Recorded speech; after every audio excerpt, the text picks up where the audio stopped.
Assalamualaikum warahmatullahi wabarakatuh. Halo, balik lagi nih guys sama Aing. Nah, kali ini gua akan menceritakan ayam alur cerita film yang berjudul RIPD atau Rest in Peace Department yang dirilis tahun 2013. Bagaimana filmnya? Apakah bagus? Sebagus sinyalmu? Nggak usah banyak spoiler, mari kita intro dan mulai filmnya. Ting ting ting ting ting pong. Film dimulai dengan monster yang membawa koper dan ada dua orang yang mengejarnya, yaitu Nick dan rekannya Uchiha Roy. Bukan, Roy aja. Dan film pun dimulai. 3 atau 4 hari sebelumnya, waktu malam hari, di halaman belakang rumahnya, Nick mengubur emas dan ditutupi dengan pohon jeruk. Pagi pun telah tiba, dan Julia, yaitu istrinya, bertanya mengapa ada pohon jeruk di halaman belakang. Dan Nick pun seolah tak tahu, dan mereka berdua pastilah main gude-gudaan. Anjir lah, awal film udah kayak gini aja. Lanjut, setelah itu mereka pergi ke tempat masing-masing. Sebelum itu mereka cimiu. Julia pergi jogging, sementara Nick pergi ke kantor polisi. Sementara itu, Bobby datang ke kantor. Bobby adalah rekan Nick. Nick pun berkata bahwa ia keluar dari rencananya. Ternyata, emas di awal film tadi adalah hasil penangkapan bandar narkoba yang memiliki emas itu, yang tak sengaja ia temukan. Dan Bobby meyakinkan Nick bahwa ia akan urus semuanya. Ia berkata bahwa ini demi kepentingan dan masa depan Nick dan Julia. Saat mereka berbincang, ada temannya yang memberitahu bahwa ada bandar narkoba yang terlacak. Ia bernama Garja. Mereka pun pergi ke sana. Lalu saat perjalanan, Nick bertanya kepada Bobby, apakah kalimat motivasi kali ini? Bobby menjawab, jangan ada yang tertembak. Dan ia melihat jimat di tangan Bobby. Dan Bobby menerangkan bahwa ini adalah medali Santo Christopher milik neneknya. Singkat cerita, mereka telah sampai di markas Garja.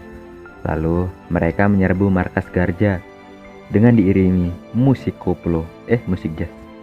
Mereka langsung membantai antek-antek Garja. Lalu Nick melihat Garja. Ia lalu mengejarnya. Saat ia mengetahui bahwa Garja kabur, saat itu juga Bobby membuka pintu yang hampir saja Nick menembaknya. Dan Bobby berkata, tak akan kubiarkan kau menyerahkan emas itu. Lalu si pengkhianat Bobby itu menembak Nick hingga terjatuh.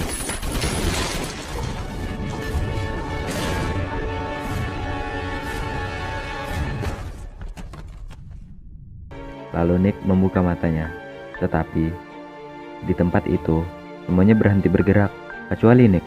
Perlahan dia keluar dari tempat itu dan ia mulai terangkat naik masuk ke lubang yang ada di atas awan. Tak disangka ternyata terdapat banyak lubang awan yang membawanya ke sebuah lubang yang terdapat cahayanya. Lalu Nick pun terhisap. Lalu tiba-tiba ia dibawa ke sebuah ruangan. Di sana ada seorang wanita yang bernama Proctor. Ia menawarkan Nick untuk masuk ke api penghukuman atau bergabung ke dalam RIPD. Tugasnya menangkap orang yang kabur dari api penghukumannya dan mengembalikannya ke bawah tanah lagi. Dan ia akan bekerja selama 100 tahun. Dan jika ia menerimanya, ia dipekerjakan di kota Boston, tempat tinggalnya. Lalu Nick menyetujuinya dan mereka pergi ke kantor RIPD. Di sana ada tawanan yang berusaha kabur. Lalu tiba-tiba seseorang menembaknya. Ia yang tadi di awal film. Siapakah dia? Ya, tentu dia adalah Roy. Lalu Proctor memperkenalkan Roy dengan Nick bahwa ia adalah rekan sekarang. Tetapi Roy menolak karena didesak oleh Proctor. Akhirnya dia mau. Lalu dengan songongnya si Roy mengajak si Nick dengan memanggilnya pemula. Mereka memasuki sebuah ruangan seperti toilet yang menuju ke kehidupan awalnya. Mereka keluar dari sebuah toko barang. Lalu mereka menaiki mobil dan berjalan menuju tempat pemakaman Nick. Lalu si Bobby ini memeluk Julia, seolah bukan dia yang membunuhnya. Tetapi Roy berkata bahwa ia meninggal dimakan oleh sekawanan serigala. Lalu Roy menyuruh Nick untuk menemui Julia. Namun saat ia telah melewati kerumunan polisi, waktu ia bertemu Julia, namun Julia seolah tak mengenalnya dan Julia memasuki mobil. Dan Bobby pun datang. Ketika Nick ingin menariknya, ia ditahan oleh para polisi. Lalu Nick kembali menemui Roy. Ia bertanya, mengapa Julia tak mengenalnya? Roy menjelaskan bahwa Nick tak seperti dirinya yang dulu dan suaranya pun tak lagi sama. Lalu Roy memberikan identitasnya. Ternyata di dunia nyata ia seperti kakek tua Cina. Dan lalu Roy menunjukkan identitasnya dong. Dan ternyata ia di kehidupan nyata menjadi tante-tante seksi. Mereka pun langsung menuju ke mobil. Mereka menuju misi pertama Nick. Setelah sampai, Roy membawa masakan India. Roy yang sudah mahir dalam melakukan tugasnya, ia mengikuti benda-benda yang rusak. Setelah sampai di kamar si tersangka, Nick ingin mengutuknya. Namun, Roy mengatakan bahwa di dunia nyata tak sama dengan dunia kematian. Dan akhirnya, Roy menyuruh Nick untuk membaca kartu saja, dan Roy mengetuk pintunya. Lalu, yang keluar hanyalah seorang laki-laki biasa. Roy memberitahukan bahwa ia mencurigai bahwa ia telah mati. Mereka pun masuk. Lalu Roy bertanya, apakah kau sudah mati? Tapi si orang ini menyangkalnya. Lalu Roy menyuruh Nick untuk membacakan kartu yang diberikannya tadi. Roy pun memakan masakan India tadi yang dibawanya. Ternyata pelaku ini benci masakan India. Lalu Roy berkata sambil memuntahkan makanannya yang menyebabkan pelaku ini merubah dirinya menjadi monster. Lalu Roy menyuruh Nick untuk menangkapnya. Monster itu pun bersandar di kulkas. Dan ketika Nick ingin memborgol tangan si monster, namun ia terpukul oleh pintu kulkas. Dan saat monster ini ingin kabur, Nick memborgol tangannya. Dan si monster juga memborgol tangan Nick. Akhirnya si monster melepaskan tangannya dan kabur membawa bubuk jintan. Setelah memakan jintan itu, monster itu pun melompat dari gedung. Tetapi monster itu masih hidup dan Roy mendorong Nick dan akhirnya mereka juga terjatuh. Setelah berhadapan dengan monster, Roy pun menodongkan pistolnya. Lalu Nick bertanya pada Roy, mengapa rasanya jatuh itu sakit ya Roy? Lalu Roy menjawab, karena kau di bawah. Lalu si monster ini tertawa. Nick terbawa emosi dan memukul si monster. Lalu monster itu pun memuntahkan emas yang mirip dengan punyanya. Ketika sedang melihat emasnya, tiba-tiba monster itu pun ingin menyerang Nick. Namun Roy menembaknya. Ketika Nick sedang memikirkan emas itu, si Roy terus ngebacot yang membuat Nick kesal dan melemparkannya, yang mengakibatkan ia tertabrak bis dan topinya pun terbang. Singkatnya, ia kembali ke kantor RIPD. Roy marah kepada Nick karena topinya yang hilang. Namun di kantor keadaan sedang kacau karena orang mati pada menyerang Boston dan mereka pun pergi ke tempat pengumpulan emas. Nick mengusulkan agar mengungkap mengapa emas itu tidak diselidiki. Lalu setelah Nick meyakinkannya, maka Roy mau membantunya. Ia mencari Elliot, yaitu orang mati, tetapi Roy tak menangkapnya karena ia membayar Roy dengan informasi. Elliot berada di sebuah pertandingan baseball dan Nick meminta agar Roy membolehkannya untuk menginvestigasi Elliot. Nick bertanya kepada Elliot, apakah ini? Elliot menjawab, itu adalah emas besar. Ya tahu, kalau itu emas besar gue juga tahu. Lanjut. Lalu akhirnya Elliot menjawab bahwa itu adalah sampah. Roy pun menegaskan bahwa waktunya sudah selesai. Lalu Nick memberikan emas itu kepada Elliot. Mereka pun menunggu Elliot keluar dan ternyata dia memberikannya emas itu kepada Bobby. Mereka mengikuti Bobby. Ternyata ia menemui Julia. Bobby memberitahukan bahwa Nick mengubur sesuatu. Emang kacau nih si Bobby. Nick dan Roy mengawasi mereka di balik pagar. Dengan belaga seolah tak mengetahuinya, Roy menarik pohon jeruk itu dan ia menemukan emasnya. Lalu Julia pun masuk ke dalam dengan rasa sedihnya. Roy pun langsung menodongkan senjata ke Nick. Roy bertanya mengapa ia mengambilnya. Lalu Nick menjelaskan bahwa ia mengambilnya dari sarang pengedar narkoba untuk memperbaiki hidupnya. Lalu Nick pun menonjok Roy. Di saat itu juga Roy melihat Bobby pergi. Lalu mereka pun mengikutinya. Sampailah di sebuah gedung. Di situ, Bobby menunggu seseorang. Di saat Roy dan Bobby sedang mengobrol, datanglah seorang pemuda yang merayu Roy. Anjir homo. Di saat itu juga ada anjing menggonggong. Lalu seorang pria gendut pun datang menghampiri Bobby. Lalu Bobby memberikan kopernya. Dan mereka pun mengikuti dan menangkapnya. Mereka membawa si gendut itu ke peningin. Lalu si Nick membawa jintan. Lalu Nick menyuruh ia untuk mengatakan tentang emas itu. Nick pun menaburkan jintan ke tangannya. Lalu si gendut ini menghisap jintan yang ada di tangan Nick, yang membuat ia berubah menjadi monster.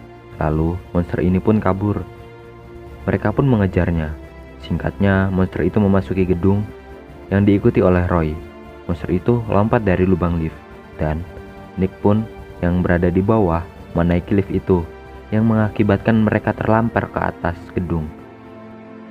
Tapi sayangnya monster itu pun kabur dan mengacaukan kota. Mereka pun kembali ke departemen itu. Mereka dimarahi oleh Proctor, dan monster itu telah masuk berita di TV. Dan Proctor membawa mereka berdua ke wewenang tinggi yang memberi hukuman. Dan surat pun keluar. Ternyata emas yang diambil tadi adalah emas yang dapat membuka portal, sehingga orang mati bisa kembali ke dunia. Dan surat lanjutannya adalah mereka berdua dibebaskan tugas dan besok mereka akan dipersidangan dan dihapuskan. Lalu Nick pun pergi ke dunia, dan Nick menemui Julia yang sedang jogging. Lalu Nick menghampiri Julia. Ia mengelus janggut Julia, dan ia pun pergi karena yang dilihat bukanlah Nick, melainkan kakek tua Cina. Tetapi di sana juga terdapat Roy. Singkat cerita, mereka pergi di pinggir sungai. Lalu Nick mengajak Roy untuk menemui Bobby. Lalu Roy menjelaskan bahwa ia telah mati dan ia menggunakan jimat Christopher milik neneknya yang menjadikannya manusia. Lalu mereka pergi ke tempat Bobby. Sementara itu Bobby memberikan seperti setengah bola pada seseorang dan menyuruhnya membuat kekacauan. Lalu pria itu pun pergi. Paginya Julia menelpon Bobby bahwa ia menemukan hal aneh. Ia menjelaskan ia seperti melihat Nick di dalam tubuh kakek Cina itu. Lalu si Bobby menenangkannya dan akan menjemputnya. Tak lama ia melihat mobil Roy dan Nick. Lalu ia mengambil setengah bagian bola yang satunya tadi diberikan kepada pria di bar itu loh. Nah, lalu Roy pun mengetuk pintu dan Bobby pun keluar. Lalu si Roy pun masuk ke dalam, dan Nick yang berada di samping rumahnya, ia masuk melalui pintu belakang. Ketika Bobby ingin mengambilkan minum si Roy, tiba-tiba Nick sudah menodongkan senjata ke Bobby dong. Lalu Nick menyuruh Bobby untuk melepaskan jimatnya. Lalu tiba-tiba rumahnya perlahan menjadi rusak dan menjadi terbelah dua. Lalu Nick menyuruh Roy untuk memeriksa emas yang ada di tangki air. Lalu mereka membawa Bobby ke RIPD. Setelah sampai di sana, terdapat pria yang ditemui Bobby waktu di bar. Ternyata ia telah ditangkap dan Roy pun memeriksa Bobby. Ternyata ia menemukan setengah bola yang dibawanya tadi. Bobby pun dibawa ke rombongan monster itu. Lalu si Roy menyerahkan emas itu dan setengah bola itu kepada petugas. Dan petugas ini berkata bahwa ia baru saja menyita benda yang sama. Lalu si petugas ini melemparkan benda itu sehingga membuat bola itu menyatu dan membuat semuanya kembali melambat, kecuali para monster. Monster itu pun mengambil semua emas. Ketika Roy berhasil menembak benda itu, Nick pun menembak Bobby yang sedang menuju bumi, tapi ia tak mengenainya. Para monster itu pun lalu menyusun emas yang dibawanya tadi di atas gedung Commonwealth, dan para petugas pun menyusul mereka. Awan pun mulai membentuk sebuah lubang. Terjadilah tembak-menembak di antara mereka. Para penjahat itu pun kabur menggunakan truk, dan satu monster yang membawa machine gun memborbardir para petugas sehingga menyisakan Roy dan Nick. Dan senjata itu pun macet. Monster ini berlindung di balik mobil yang ditemani oleh wanita monster tadi. Ketika monster itu sedang membenarkan senjatanya, lalu Nick dan Roy pun keluar dong layaknya sebuah cowboy. Sebuah anjir. Dah lanjut. Dan Ketika senjata itu sudah benar dan mereka, para monster itu ingin menembaknya, Roy pun menembak. Lalu aim merah, boy. Lalu Roy yang dibantu Nick menembak semua monster yang sedang mengintainya. Lalu tiba-tiba terdapat beberapa lubang random di lain tempat. Di rumahnya Julia, Bobby mengirimkan seseorang untuk menjemputnya. Sementara itu, para monster sedang membuat penghalang untuk Roy dan Nick. Saat Roy dan Nick ingin menuju atap gedung Commonwealth, dan mereka dibuntuti dan dihalangi oleh para monster. Dan tiba-tiba lubang penghisap itu pun muncul di tempat parkir yang menyebabkan gedung itu roboh. Setelah bersusah payah melewati kejaran para monster, akhirnya mereka selamat. Sementara itu, Bobby menunggu Julia. Tak lama Julia datang, dan Bobby menggunakan serbuk jinten yang membuatnya menjadi monster. Sementara itu, Roy dan Nick dihadang oleh si gemuk Elvis, dan Nick menabraknya, dan para monster pun menghalangi mereka. Dan singkat cerita, Nick menabraknya ke sebuah gedung dan akhirnya menembak Elvis. Pada boom, pew. Lalu mereka berlari menuju gedung itu. Sementara itu, para emas pun telah disusun dan Julia pun ditangkap. Lalu si Bobby menaruh emas terakhirnya. Tetapi emas itu membutuhkan pengorbanan manusia. Tak lama, Roy dan Nick pun datang, dan Bobby menyandra lalu menusuk Julia.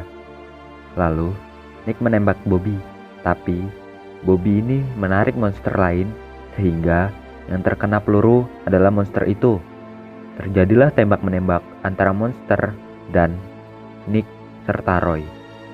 Sementara itu, emas itu menarik darah Julia yang terkena tusukan tadi. Akhirnya, benda emas kuno itu memancarkan sinar ke langit yang menyebabkan orang yang telah mati akan kembali ke bumi. Lalu, Roy dan Nick menyusun rencana. Roy akan membunuh orang mati dan menghancurkan emas, sedangkan Nick ingin menyelamatkan Julia. Mereka berdua lalu menembaki para monster itu. Tetapi ketika Nick ingin menembak Bobby, pelurunya habis dan mereka bergelut. Akhirnya Nick pun terpiting oleh Bobby, tetapi ia melihat besi yang tadi menusuk Julia. Lalu ia mengambilnya dan menusuk Bobby. Saat Nick ingin menghampiri Julia, ia ditarik dan dilempar oleh Bobby. Sementara itu, Roy menarik emas itu, tetapi tak bisa, dan ia melihat ada truk yang menyangkut di gedung itu. Lalu, Bobby pun memukuli dengan batu. Akhirnya, Roy menemukan tali dan melemparnya ke truk itu, lalu menariknya. Tetapi, para orang mati itu pun sudah mau turun ke bumi. Akhirnya, truk itu pun terjatuh dan menimpa emas itu serta Roy, dan orang mati itu pun kembali terhisap. Langit itu pun menjadi terang, dan Nick menodongkan pistol ke arah Bobby. Lalu, Nick menembaknya. Lalu, Nick menuju Julia. Namun, Julia melihat semua benda berhenti bergerak, seperti Nick waktu ia meninggal. Lalu, Nick menghampirinya. Di situ juga, Roy terbangun dan melihatnya. Julia menyatakan rindunya kepada Nick. Lalu, mereka cimiu-iu-iu. Dan Nick menegaskan agar Julia meneruskan hidupnya. Lalu, Julia pun bangun dan ia berada di rumah sakit. Lalu terdapat seorang pria di sana. Lalu ia pergi. Ternyata itu adalah Proctor. Terdapat juga Nick yang menunggu di luar. Lalu mereka kembali ke RIPD. Lalu Roy dan Nick tidak jadi dihapuskan. Malah Proctor menambah 50 tahun lagi bekerja. Lalu Proctor memberi Roy topi barunya. Proctor pergi dan Roy memberi Nick identitas baru.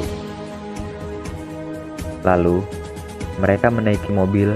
Ternyata Roy menjadi seorang gadis. Mereka pun mengerjakan tugasnya. Dan film pun tamat. Oke guys, bagaimana filmnya? Apakah bagus? Sebagus embun di pagi hari? Asik. Film ini cukup membuat penontonnya menjadi geram ya. Termasuk kepada Bobby. Film ini mengajarkan bahwasanya teman belum tentu teman, dan teman belum tentu lawan. Apa sih Jer? Oke, saya beserta jajaran pemain film Papan Jebol mengucapkan terima kasih kepada yang telah menonton, apalagi Subre. It's the best lah pokoknya yang udah Subre itu ya. Saya akhiri. Wassalamualaikum warahmatullahi wabarakatuh dan see you next time.